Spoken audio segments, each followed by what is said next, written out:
ಛೀ, ನೀವು ಗಂಡರೋ ಇಲ್ಲ ಭಂಡರೋ ಅಂತ ಒಬ್ಬ ಪತ್ನಿ ತನ್ನ ಗಂಡಂದಿರನ್ನ ಕುರಿತು ನೇರವಾಗಿ ಕೇಳುವ ಧೈರ್ಯ ಮಾಡಬಲ್ಲಳೆ? ಮಹಾಭಾರತದಲ್ಲಿ ದ್ರೌಪದಿ ಭೀಮನಿಗೆ ಇದೇ ಪ್ರಶ್ನೆಯನ್ನು ಕೇಳ್ತಾಳೆ. ಎಲ್ಲಿ? ಕುಮಾರವ್ಯಾಸ ಭಾರತದ ಅತ್ಯಂತ ರೋಚಕ ಭಾಗವಾದ ಇನ್ನು ಹುಟ್ಟದೇ ಇರಲಿ ನಾರಿಯರು ಎನ್ನ ಓಲು ಪದ್ಯಭಾಗದಲ್ಲಿ. ಪಾಂಡವರು ಅಜ್ಞಾತವಾಸದಲ್ಲಿದ್ದಾರೆ. ದ್ರೌಪದಿ ವಿರಾಟರಾಜನ ರಾಣಿ ಸುದೇಶ್ನೆಯ ಬಳಿ ಸೈರಂದ್ರಿಯಾಗಿ ಕೆಲಸ ಮಾಡ್ತಿದ್ದಾಳೆ. ಅಲ್ಲಿನ ಸೇನಾಪತಿ ಕಾಮುಕ ಕೀಚಕ ಅವಳನ್ನು ಪೀಡಿಸ್ತಾ ಇದ್ದಾನೆ. ಅಷ್ಟೇ ಅಲ್ಲ, ರಾಜಸಭೆಯ ಎದುರೇ ಅವಳನ್ನು ಒದ್ದು ಅವಮಾನ ಮಾಡಿದ್ದಾನೆ.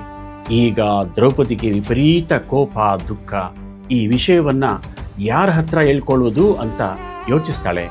ಆಗ ಅವಳಿಗೆ ತನ್ನ 5 ಗಂಡಂದಿರ ನಿಜವಾದ ಪರಿಸ್ಥಿತಿ ನೆನಪಾಗುತ್ತೆ. ಧರ್ಮರಾಯ ಇವನಿಗೆ ಧರ್ಮದ ಗರ ಹಿಡಿದಿದೆ, ಶಾಂತಿ ಸಹನೆ ಅಂತ ಸುಮ್ಮನಿರ್ತಾನೆ. ಅರ್ಜುನ ನನ್ನ ಮೇಲೆ ಪ್ರೀತಿ ಇದೆ, ಆದರೆ ಅಣ್ಣನ ಆಜ್ಞೆ ಮೀರೋಲ್ಲ. ನಕುಲ ಸಹದೇವರು ಇವರು ಆ ಕೀಚಕನೆಂಬ ನಾಯಿಯನ್ನ ಕೊಲ್ಲಲು ಅಸಮರ್ಥರು. ಹಾಗಾದರೆ ಉಳಿದವನು ಒಬ್ಬನೇ, ಅವನು ಕಲಿಭೀಮ ಮಾತ್ರ.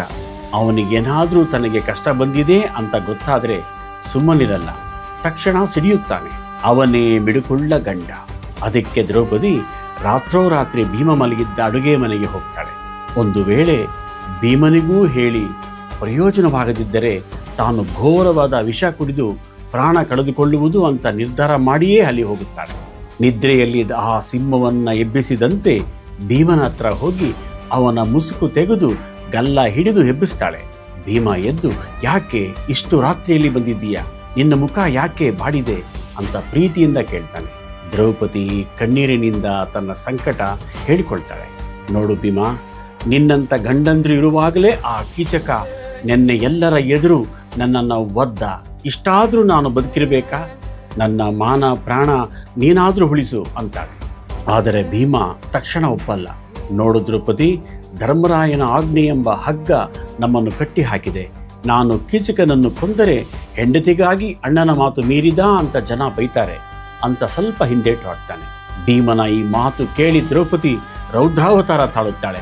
ಅವಳಿಗೆ ತಡೆಯಲಾರದಷ್ಟು ಕೋಪ ಬರುತ್ತೆ. ಇಲ್ಲಿ ಅವಳು ಆಡುವ ಮಾತುಗಳು ಎಂಥವರ ರಕ್ತವನ್ನೂ ಕುದಿಸುತ್ತೆ. ಹೆಂಡತಿಗೆ ಕಷ್ಟ ಬಂದರೆ ಒಬ್ಬನೇ ಗಂಡ ಇದ್ದರೂ ಪ್ರಾಣ ಕೊಟ್ಟು ಕಾಪಾಡ್ತಾನೆ. ಆದರೆ ನೀವು 3 ಲೋಕದ ಗಂಡಂದಿರು 5 ಇದ್ರೂ ನನ್ನೊಬ್ಬಳನ್ನ ಕಾಪಾಡೋಕ್ಕೆ ಆಗ್ತಿಲ್ಲ. ಛೀ, ನೀವು ಗಂಡಸರೋ ಅಥವಾ ಬಂಡರೋ ಅಂತ ನೇರವಾಗಿ ಕೇಳ್ತಾಳೆ. ನೀವೆಲ್ಲ ಯಮನನ್ನೇ ಸೋಲಿಸೋ ತಾಕತ್ತಿದೆ ಅಂತೀರಾ, ಆದರೆ ಅನ್ನ ತಿನ್ನೋಕ್ಕೆ ಮಾತ್ರ ಬದುಕಿದ್ದೀರಾ ಅಂತ ಬೈತಾಳೆ.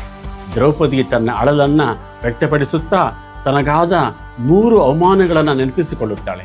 ಕೌರವನ ಸಭೆಯಲ್ಲಿ ಸೀರೆ ಎಳೆದಿದ್ದು, ಕಾಡಿನಲ್ಲಿ ಸೈಂಧವನಿಂದ ಅಪಹರಣ, ಮತ್ತು ಈಗ ಕೀಚಕನ ಒದೆತ. ಅಷ್ಟೇ ಅಲ್ಲ, ನನ್ನ ಹಾಗೆ ಕಷ್ಟಪಟ್ಟವರು ಯಾರೂ ಇಲ್ಲ. ಇನ್ನು ಮೇಲೆ ನನ್ನ ಹಣೆ ಬರಹ ಯಾವ ಹೆಣ್ಣಿಗೂ ಬೇಡ. ನನ್ನಂತೆ ಅವಮಾನಕ್ಕೆ ಒಳಗಾಗುವ ಹೆಂಗಸರು ಇನ್ನು ಭೂಮಿಯ ಮೇಲೆ ಹುಟ್ಟದಿರಲಿ. ಹೆಂಡತಿಯನ್ನು ಕಾಪಾಡದ ನಿನ್ನಂಥ ಗಂಡಂದಿರು ಕೂಡ ಇನ್ನು ಹುಟ್ಟದೇ ಇರಲಿ ಅಂತ ಶಪಿಸುತ್ತಾಳೆ. ದ್ರೌಪದಿ ವಿಷ ಕುಡಿದು ಸಾಯ್ತೀನಿ ಅಂದದ್ದು ಭೀಮನ ಮನಸ್ಸನ್ನು ಕರಗಿಸುತ್ತೆ. ಅವನ ಕಣ್ಣಲ್ಲಿ ನೀರು. ತಕ್ಷಣ ಅವಳನ್ನು ಹತ್ತಿರ ಕರೆದು ಸಮಾಧಾನ ಮಾಡಿ ಅವಳ ಕಣ್ಣೀರಿನ ಮುಖ ತೊಳೆದು ಒಂದು ಭಯಂಕರ ಪ್ರತಿಜ್ಞೆ ಮಾಡ್ತಾನೆ. ದ್ರೌಪದಿ, ಅಳಬೇಡ.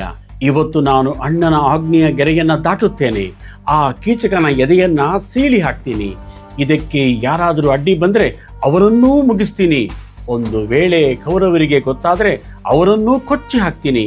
ಕೊನೆಗೆ ಆ ದೇವರುಗಳೇ ಅಡ್ಡಿ ಬಂದರೂ ಅವರನ್ನು ಹಿಡಿದು ಕಲ್ಲಿಗೆ ಉಜ್ಜುತ್ತೀನಿ. ಈ ಮಾತುಗಳಿಂದ ಭೀಮನು ದ್ರೌಪದಿಗೆ ಕೀಚಕನ ಹೊದೆಯ ಖಚಿತ ಆಶ್ವಾಸನೆ ನೀಡಿ ಅವಳನ್ನು ಸಮಾಧಾನಪಡಿಸುತ್ತಾನೆ. ಈ ಸಂಭಾಷಣೆಯು ಕುಮಾರವ್ಯಾಸನ ಕಾವ್ಯದಲ್ಲಿ ಶೌರ್ಯ ಮತ್ತು ಸ್ವಾಭಿಮಾನಕ್ಕೆ ಇರುವ ಮಹತ್ವವನ್ನು ಎತ್ತಿ ತೋರಿಸುತ್ತದೆ. ಈ ಇಡೀ ಪದ್ಯಭಾಗದಲ್ಲಿ ದ್ರೌಪದಿಯ ಸ್ವಾಭಿಮಾನ ಮತ್ತು ಭೀಮನ ಪರಾಕ್ರಮವೇ ನಿರೂಪಣೆಗೊಂಡಿದೆ.